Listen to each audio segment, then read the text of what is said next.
Bismillah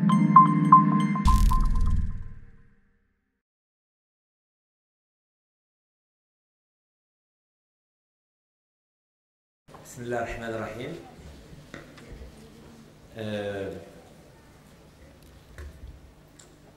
Je vais, avant de démarrer la révélation des espoirs, je vais remettre un prix à une compétition qui a été lancée à Hassania. Nous sommes une initiative et nous donnons beaucoup de place aux initiatives. Il y a une jeune femme très prometteuse qui a eu une idée, qui a dit il y a des élections communales en 2015, pourquoi on ne lancerait pas un concours inter-école sur une compétition électorale. Cette jeune femme, je vais l'inviter. Elle va remettre le prix à l'équipe gagnante. C'est une femme très prometteuse, très talentueuse, très brillante. Je rappelle Sarah Al-Khalifi pour présenter son idée. Suite à un appel de projet de la part de l'association Tizi, toujours portant sur l'implication des jeunes dans le domaine politique, et vient de constituer une compétition du meilleur programme politique élaboré par les jeunes. Donc nous avons bien choisi une région cible ici à Casablanca, c'était Delbrelef, plus précisément les annexes administratives 10 et 11 de l'arrondissement de Ma'arif. Nous avions eu 10 équipes participantes au début, des écoles d'ingénieurs et de commerce. Finalement, nous avions eu 3 finalistes, 2 de l'école Hassania et de l'UNCG Stat.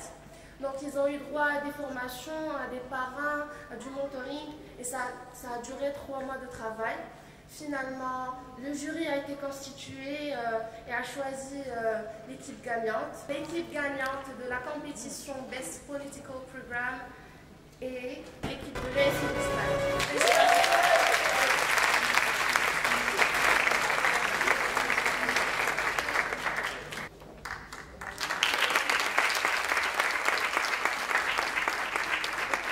Merci Sarah.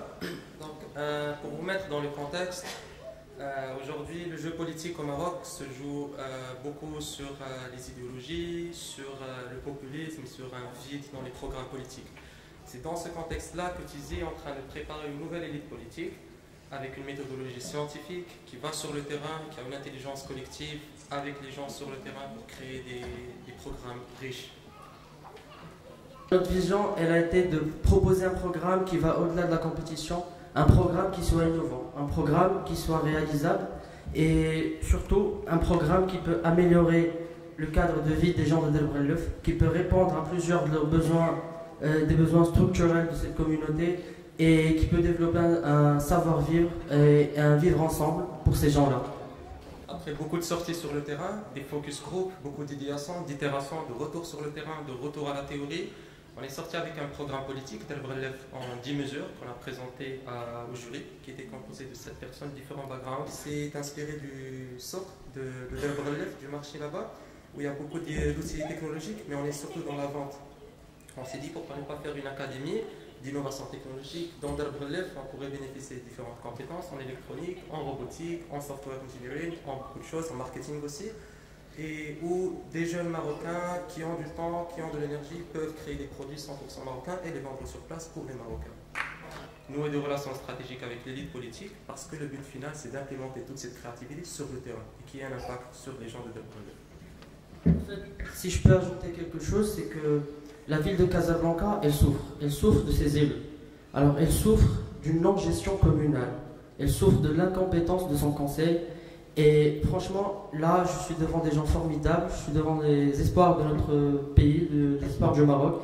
Et je vous invite vraiment à vous investir dans la politique, à vous investir dans la chose publique, parce qu'on a besoin de compétences, parce qu'il y a des gens là qu'il faut déloger. Et les gens qui peuvent les déloger, les gens qui peuvent vraiment apporter quelque chose à leur communauté, c'est bien bon.